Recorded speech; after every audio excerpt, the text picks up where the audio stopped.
అంటే చాలా మందికి ఐడియా ఉందో లేదో, నితిన్ సినిమా 'ద్రోణ' అని ఒక మూవీ ఉంటది. అందులో చాలా మంచి డాన్స్ మూవ్‌మెంట్స్ ఉంటాయి నితిన్‌కి. ఆ మూవీతో డెబ్యూ చేశాడు. జానీ మాస్టర్ అనేటువంటి వ్యక్తి. అంతకుముందు ఒక 7 సంవత్సరాల నుంచి ఇండస్ట్రీలో ఉన్నా కూడా చాలా మంది కొరియోగ్రాఫర్స్‌కి 'రాకేష్ మాస్టర్' ఇట్లా చాలా మందికి అసిస్టెంట్ కొరియోగ్రాఫర్‌గా పనిచేసి ఆ తర్వాత ఈ లెవెల్‌కి వచ్చినటువంటి వ్యక్తి. అయితే జానీ మాస్టర్ యొక్క డాన్స్ మూవ్‌మెంట్స్ రామ్ చరణ్‌కి చాలా ఇష్టం. రామ్ చరణ్ పర్సనల్ లెవెల్‌లో కాస్త తెలిసినటువంటి వ్యక్తి అవ్వడంతో వీళ్ళిద్దరి మధ్య మంచి అంటే నేననేది ఆఫ్ స్క్రీన్‌లో సినిమా నాన్ సినిమా బాండ్ కాదు. సినిమాల పరంగానే ఒక మంచి కొరియోగ్రాఫర్ అండ్ హీరో లాంటి బాండ్ అయితే వాళ్ళిద్దరికీ ఉంది. దాంతో 'రంగస్థలం' లాంటి మూవీస్‌లో మంచి మంచి ఛాన్సెస్ అవ్వడం, అక్కడి నుంచి చాలా చాలా పెద్ద మ్యూజిక్ ఐ మీన్ సారీ కొరియోగ్రాఫర్‌గా వెళ్ళాడు మనోడు. నేషనల్ అవార్డ్ కూడా వచ్చింది.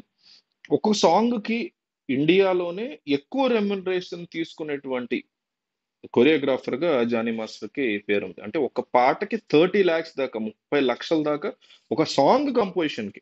ఒకే ఒక్క సాంగ్‌కి కంపోజిషన్‌కి తీసుకుంటాడు ఇతను అని ఒక టాక్ అయితే ఇండస్ట్రీలో ఉంది.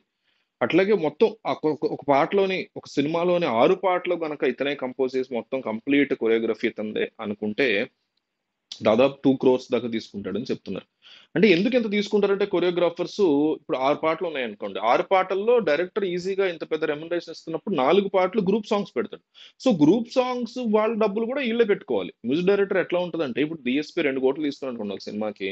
వాళ్ళ దగ్గర ఉన్నటువంటి వయలినిస్ట్‌లు గాని, వాళ్ళ దగ్గర రీ రికార్డింగ్ చేసేటప్పుడు గాని చాలా పెద్ద గ్రూప్ ఆఫ్ పీపుల్ ఉంటారు. వయలిన్స్ మోగించే వాళ్ళే ఒక 20 మంది ఉంటారు.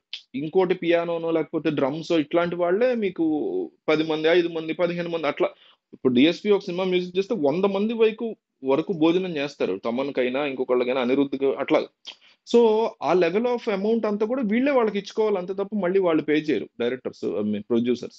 సో, అందువల్ల కొరియోగ్రఫీలో కూడా గ్రూప్ డాన్సర్స్ అని కింద సబార్డినేట్స్ ఎవరి మీద అయితే ఇతను హరాస్మెంట్ చేసి ఇప్పుడు జైల్‌లో ఉన్నాడో, ఇలాంటి వాళ్ళు కూడా ఉంటారు. ఆడపిల్లలైనా, మగపిల్లలైనా గ్రూప్ డాన్సర్స్‌కి నేర్పించేవాళ్ళు. ఎందుకంటే టాప్ కొరియోగ్రాఫర్ హీరో, హీరోయిన్ వరకు చూసుకుంటాడు. కొత్త స్టెప్ వచ్చిందనుకోండి, దాన్ని ఈ సబార్డినేట్స్ ఇతని దగ్గర వెంటనే తెలుసుకొని, వెంటనే గ్రూప్ డాన్సర్స్ అందరిని దాన్ని సింక్ అయ్యేలా రెడీ చేసుకోవాలి. ఇదంతా ఒక పెద్ద ప్రాసెస్ ఉంటది. ఒక సాంగ్ తీయడానికి 15 రోజులు, 20 రోజులు తీసుకుంటారు. సో, 20 రోజులకు గాను తను ఒక సాంగ్ కోసం 30,00,000 దాకా తీసుకోవడని గ్రూప్ డాన్సర్స్‌ని మెయింటైన్ చేయడానికని, వాళ్ళ రూమ్ ఖర్చులని ఇవన్నీ కూడా వీళ్ళే భరించాల్సి ఉంటది. అందువల్ల కానీ బట్ స్టిల్ అందులో కూడా ఇది చాలా భారీ రెమ్యునరేషను. ఒక 20 డేస్, 30 డేస్ చేసేటువంటి ఒక సాంగ్‌కి మొత్తం గ్రూప్ డాన్సర్ సాంగ్ అయినా గూడా 30,00,000-40,00,000 అనేది చాలా పెద్ద రెమ్యునరేషన్ కింద చెప్తున్నారు ఒక్కొక్క సాంగ్. ప్రస్తుతానికైతే ఇతన్ని గోవాలోని ఒక రిసార్ట్ నుంచి అరెస్ట్ చేసి తీసుకొచ్చారు పోలీసులు.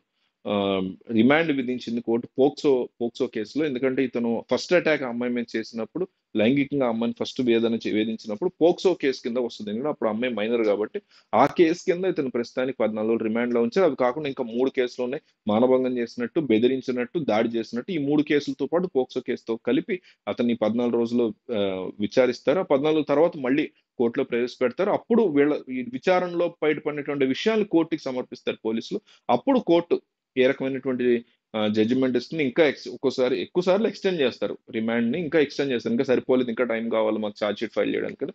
దాని తర్వాత ఛార్జ్ షీట్ అనేది ఫైల్ చేస్తారు. సో, ఇది మనకున్నటువంటి అప్డేట్. అతను ఒక మూవీకొచ్చేసి, ఒక సాంగ్‌కొచ్చేసి దాదాపు 30,00,000-40,00,000 తీసుకుంటాడని. ఒక మూవీకి మాత్రం అన్ని సాంగ్స్ చేస్తే 2-2.5 క్రోర్స్ తీసుకుంటారు. ఇండియాలోనే టాప్ పేమెంట్ ఇదని చెప్తున్నారు.